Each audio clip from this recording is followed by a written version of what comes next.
diferente do que aconteceu no ano passado, quando a postura e o desempenho era outro. A gente volta então lá para a Argentina. Pedro Henrique Torre e também o Rafael Marques estão de volta para a gente debater então, Pedro, mais do Flamengo.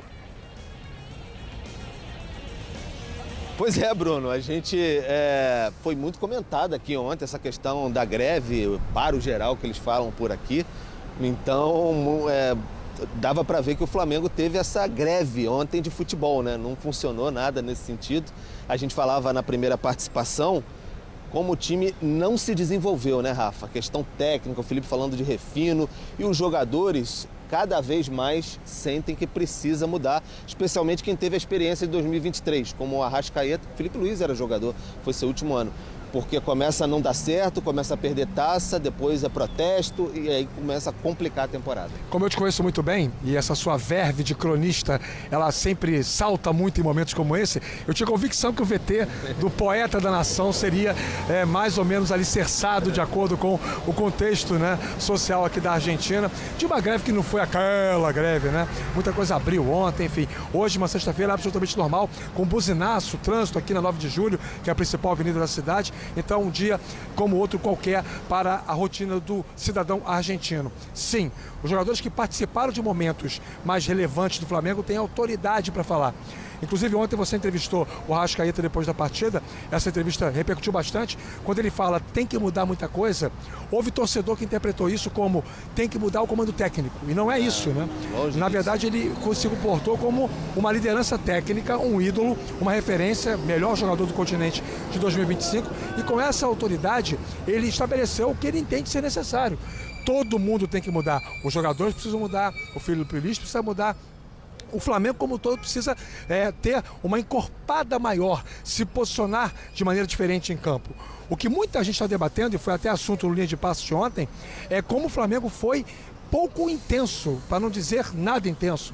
Como o Flamengo sucumbiu diante de um time que jogou numa voltagem mais alta, de um time que estava mais crente no seu jogo, apesar das suas limitações técnicas. A partida de ontem, Pedro, Bruno, Mari, Donk, para mim é mais um exemplo clássico, mais um capítulo da história do futebol que relata exatamente o poder de superação que esse esporte permite para equipes que têm menos recursos do que as suas adversárias. Exatamente, é o rico, muito rico e não rico, né, Bruno Vicari? Mas aí a gente estava falando aqui dessa questão da intensidade. Foi um time também bem parecido com a decisão da Supercopa. Um time que não conseguiu apresentar intensidade, diferente de outros jogos, como Botafogo e Vasco, que era um time mais modificado, com o Everton Araújo no meio de campo, que colocou bastante intensidade no jogo e foi bem melhor. Emerson Royal do lado direito, por exemplo. Então o Flamengo que estava com mais vigor físico para apresentar um melhor futebol e nem ser tão frágil defensivamente, porque ontem o Felipe falou, nos afogaram no nosso campo. Isso o Flamengo não esperava, né? A maneira como o Lanús se comportou com a bola. Um jogo extremamente objetivo, claro que utilizando muito o lado direito, o Marcelo Moreno para mim foi o craque do jogo, jogou solto, jogou de terno ontem, desfilou o seu talento em campo. Claro que o Castilho foi importante, fez 3 gols para valer 1. Medina fez um ótimo jogo também no meio campo, o Marcite, muito eficiente lá pelo lado esquerdo, deu assistência para o gol. Alguns jogadores individualmente podem ser citados no Lanús, mas a permissividade do Flamengo sem a bola também precisa ser colocada em discussão. Quando a gente debateu ao longo da semana que o jogo de ontem pedia, de repente, um Pedro para poder ajudar a prender a linha defensiva e um Everton Araújo para aumentar a pegada no meio-campo, era mais ou menos nessa perspectiva. Futebol é um jogo de ação e reação. Eu acho que o Felipe Luiz ontem se preocupou muito com a ação do time dele e pouco no planejamento pro jogo com a reação do time adversário. E fica aquelas questões ali, e o Paquetá e tudo mais. Daqui a pouco a gente volta aqui para falar um pouquinho mais sobre essa questão de Paquetá, 42 milhões, muito badalado por aqui, mas a gente desenvolve daqui a pouquinho, Bruno. Eu já pergunto então para vocês sobre isso. É isso aí, são as informações do Flamengo, a repercussão dessa derrota na primeira partida da final, né, da Recopa Sul-Americana. O Flamengo perdeu para o Lanús ontem lá na Argentina, a pressão começou a aumentar para cima dos jogadores, do Felipe Luiz. Muitos torcedores criticando a atuação do time, que foi bem abaixo mesmo. O Flamengo ontem foi dominado, foi amassado lá na Argentina.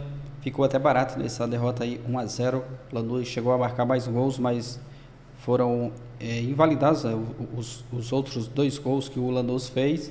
E o Flamengo sai do lucro com esse placar de 1-0, um placar totalmente reversível, dá para reverter sim, jogando em casa, mas a verdade é que o time não vem jogando bem, né?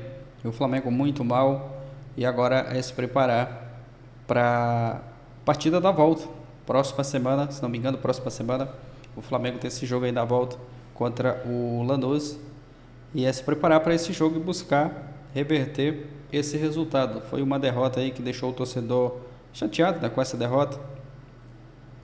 Esperava uma postura diferente do Flamengo. O próximo jogo vai ser na próxima quinta-feira, às 21h30. Essa derrota aí deixou o torcedor até mesmo preocupado para a sequência dos próximos jogos. É um Flamengo que parece que o futebol ficou lá em 2025, né? Um time ali de lampejos jogando muito mal, e o torcedor cobra mudança, né? Postura diferente. Felipe Luiz também não conseguiu encaixar ainda o time nessa temporada, e o torcedor já começa ali a cobrar o treinador. Vamos aguardar, torcer para que na partida da próxima semana aí o Flamengo faça um bom jogo, vai jogar diante do seu torcedor. Mas antes tem Campeonato Carioca, semifinal, Campeonato Carioca. Agora o Felipe Luiz já prepara o time aí para esse jogo.